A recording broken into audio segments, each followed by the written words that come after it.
অ্যাস্ট্রোজ্যোতিষ তারা আমার ইউটিউব চ্যানেলে আপনাদেরকে মন থেকে স্বাগত জানাই সমগ্র মিথুন রাশি এবং মিথুন লগ্নের মানুষকে, এবং মন থেকে কৃতজ্ঞতা জানাই যারা এখনো পর্যন্ত চ্যানেলটিকে সাবস্ক্রাইব করেছে, এবং আন্তরিকভাবে অনুরোধ জানাই যারা এখনো পর্যন্ত চ্যানেলটিকে সাবস্ক্রাইব করেননি অনুগ্রহ করে চ্যানেলটিকে সাবস্ক্রাইব করে দেবে। তা মার্চ মাসের রাশিফল মিথুন রাশি মিথুন লগ্ন।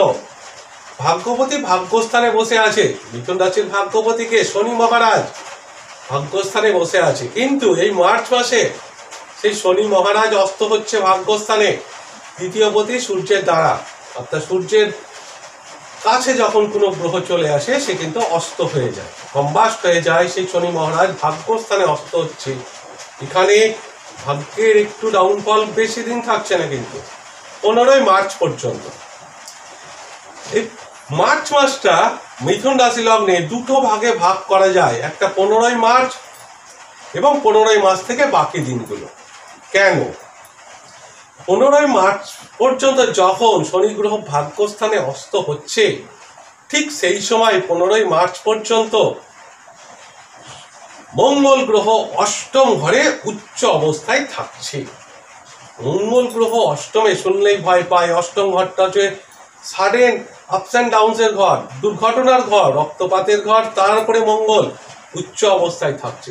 হ্যাঁ, একটু ভয়ের ব্যাপার, ঝুঁকিপূর্ণ কাজ এগুলো করবেন না।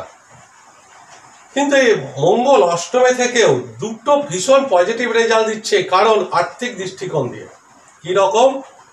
কারণ মঙ্গল আপনার ইনকামের ঘরে দৃষ্টি দেবে, অষ্টম ঘরে থেকে আবার সেকেন্ড হাউসে ধনস্থানেও দৃষ্টি দেবে। এটা আর্থিক দৃষ্টিকোণ থেকে অত্যন্ত শুভ যোগ তৈরি হচ্ছে। সেই মঙ্গল গ্রহই আবার 15ই মার্চের পর শনির সঙ্গে চলে আসবে ভাগ্যস্থানে, এবং ভাগ্যস্থানে তিনটে গ্রহ থাকবে, শনি, শুক্র এবং মঙ্গল গ্রহ। এটা কি ইঙ্গিত দেয়? এর রেজাল্ট আপনি কি পেতে পারেন? এছাড়াও এই 15ই মার্চের পর সূর্য দশম ঘরে কর্মঘরে আপনার সূর্য এবং রাহু গ্রহণ যোগ তৈরি করছে, এবং আপনার রাশিপতি লগ্নপতি বুধ গ্রহ সেও কিন্তু এক তো নিচস্ত হয়ে যাচ্ছে মীন রাশিতে, তার উপরে রাহুর সঙ্গে থাকছে। তো সব মিলিয়ে 15ই মার্চ পর্যন্ত তো আর্থিক দৃষ্টিকোণ থেকে খুব ভালো, কিন্তু মঙ্গলের অষ্টমে থাকার কারণে একটু সমস্যা এই সময়। 15ই মার্চ পর্যন্ত যদি আপনার কাছে এরকম কোন অফার আসে, সুযোগ আসে যে আপনাকে ব্লাড ডোনেট করতে হবে, তাহলে সেই সুযোগটা হাতছাড়া করবেন না, দিয়ে দেবেন। এটা পরবর্তীকালে কিন্তু আপনার পক্ষে ভালোই হবে। 15ই মার্চের পর শনি মঙ্গল শুক্রের অবস্থান এবং রাহু সূর্য বুধের অবস্থান আপনার জীবনে কি কি প্রভাব আনছে খুব ভালো করে বুঝবেন। শনি মঙ্গল শুক্রের যোগটা 15ই মার্চের পর কি হতে পারে। দেখুন, শনি মঙ্গলের সঙ্গে যুক্ত হলেও মঙ্গলের যে ট্রেডটা, সেই ট্রেডটা কিন্তু শনির হাতে থাকছে, অর্থাৎ মঙ্গলের পুরো কন্ট্রোল পাওয়ারটা শনির হাতে, অর্থাৎ শনির হাতে কিন্তু লাগাম থাকছে মঙ্গলে। কেন? কারণ মঙ্গলে দুটো রাশি, মেষ এবং বৃশ্চিক, সেই দুটো রাশিতেই কিন্তু শনির দৃষ্টি থাকছে। তাই এখানে পুরো কন্ট্রোল পাওয়ারটা শনির থাকছে, এবং শুক্র সঙ্গে আছে, মঙ্গল আছে। তাই আপনি যদি সমাজে এথিক্যাল কাজ করেন, অর্থাৎ সামাজিক কাজ, যে কাজগুলো সমাজ স্বীকৃতি দেয়, সেই সমস্ত কাজ, ডাক্তার, ইঞ্জিনিয়ার, লয়ার, এছাড়াও আপনার টিচার, প্রফেসি, এই সমস্ত জবের জন্য কিন্তু প্রবল উন্নতির যোগ। কিন্তু যে সমস্ত কাজে সমাজ অ্যাপ্রুভ করে না, অ্যাপ্রুভাল দেয় না, সেই সমস্ত কাজে কিন্তু বিরাট নেগেটিভ প্রভাব আসতে পারে। তাই একটু সাবধান। এছাড়াও আপনার রাশিপতি 10 নম্বর ঘরে গিয়ে নিচস্ত হবে, সঙ্গে সূর্য থাকছে। কর্মের একটা অদ্ভুত পরিবর্তন যোগ তৈরি হবে, কিন্তু এক তো গ্রহণ যোগ, দ্বিতীয় বুধ নিচস্ত, সঙ্গে রাহু। তাড়াহুড়ো করে কিন্তু ভুল সিদ্ধান্ত নেবেন না কর্মের ক্ষেত্রে। দেখুন, আপনার সামনের পক্ষ কিন্তু আপনাকে ডমিনেট করার চেষ্টা করবে। সামনের পক্ষ বলতে আপনি যদি বিজনেস করেন তাহলে আপনার ক্লায়েন্ট, অর্থাৎ আপনি যাদের সঙ্গে ডিল করেন, বা আপনি মার্কেটিংয়ের সঙ্গে আছেন বা জব করেন, তাহলে আপনার অফিসের বস বা কলিগ, সেখানেও কিন্তু একটা প্রেশার আসছে এবং আপনাকে ডমিনেট করার চেষ্টা করা হবে।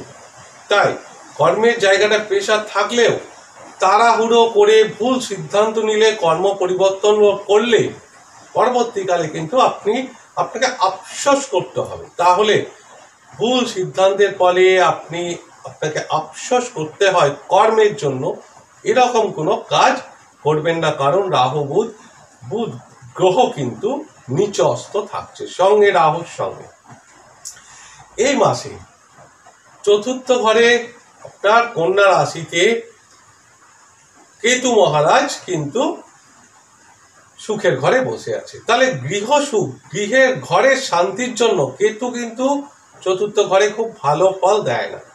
কিন্তু সেই কেতু মহারাজ তার নক্ষত্র পরিবর্তন করেছে, হস্তা নক্ষত্রে এসেছে, যেটা চন্দ্রের নক্ষত্র। চন্দ্র আপনার দ্বিতীয় পতি, অর্থে এখানে মুখ সংক্রান্ত কোনো সমস্যা, কোনো রোগ হতে পারে, চোখ, কান, মুখের ভেতরের কোনো রকম সমস্যা, দাঁতের সমস্যা হতে পারে, স্কিনের সমস্যা, এছাড়াও অ্যালার্জির প্রবলেম কিন্তু হতে পারে। কিন্তু দেখুন, ঘরের সুখ শান্তির ঘরে কিন্তু কেতু মহারাজ যে খুব ভালো ফল দেয় এটা আশা করা যায় না। তাই এইবার পরিবারের নক্ষত্রের সঙ্গে যেহেতু কেতু মহারাজ যুক্ত হয়েছে হস্তা নক্ষত্রে, তার প্রভাবটা অনেকটা কম হবে, গৃহের শান্তি অনেকাংশে ফিরে আসবে মিথুন রাশি, মিথুন লগ্নের ক্ষেত্রে।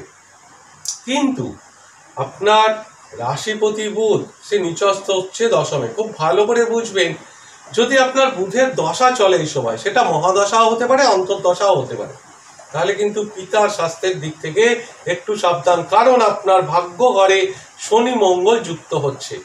তাই পিতার হেলথের একটু সমস্যা কিন্তু এই মাসে লক্ষ্য করা যেতে পারে। ছোটখাটো ইস্যু হলেও সঙ্গে সঙ্গে ডাক্তারের কাছে, ডাক্তারের পরামর্শ নিলে কিন্তু খুব একটা নেগেটিভ রেজাল্ট আসবে না। আপনার ইনকামের ঘরে বৃহস্পতি বসে আছে, এটা তো খুব ভালো যোগ। এই ইনকামের ঘরে সমস্ত গ্রহই শুভ ফল দেয়, বৃহস্পতির মতো গ্রহ তো আরো শুভ ফল দেয়, কারণ বৃহস্পতি অর্থেরই কারক গ্রহ। তাই বৃহস্পতির দৃষ্টিটা অত্যন্ত ভালো। এছাড়াও আপনার এই মাসে তৃতীয় ঘরে 4টে গ্রহের দৃষ্টি এবং চতুর্থ ঘরে সেই কেতুর উপরে 4টে গ্রহের দৃষ্টি পড়ছে। মঙ্গলে অষ্টম দৃষ্টি, সূর্য, রাহু এবং বুধের দৃষ্টি পড়ছে চতুর্থ ঘরে, এবং তৃতীয় ঘরেও 4টে গ্রহের দৃষ্টি, মঙ্গল, শুক্র, শনি এবং বৃহস্পতির দৃষ্টি। তৃতীয় ঘরটা চ্যালেঞ্জের ঘর। ছোট ভাই বোনের দিক থেকে কিছু এই সময় প্রতিকূল অবস্থা তৈরি হতে পারে যদি আপনার ছোট ভাই আপনার সাথে থাকে। এছাড়াও ছোটখাটো মায়ের হেলথ ইস্যুও কিন্তু দেখা যাচ্ছে 15 এপ্রিলের পর। যাই হোক, মাসটা দুভাগে ভাগ হচ্ছে, একটা 15 এপ্রিল এবং 15 মার্চ এবং 15 মার্চের পর। যাই ঈশ্বরের কাছে প্রার্থনা করি সকলেই ভালো থাকুন এবং সুস্থ থাকুন। নমস্কার।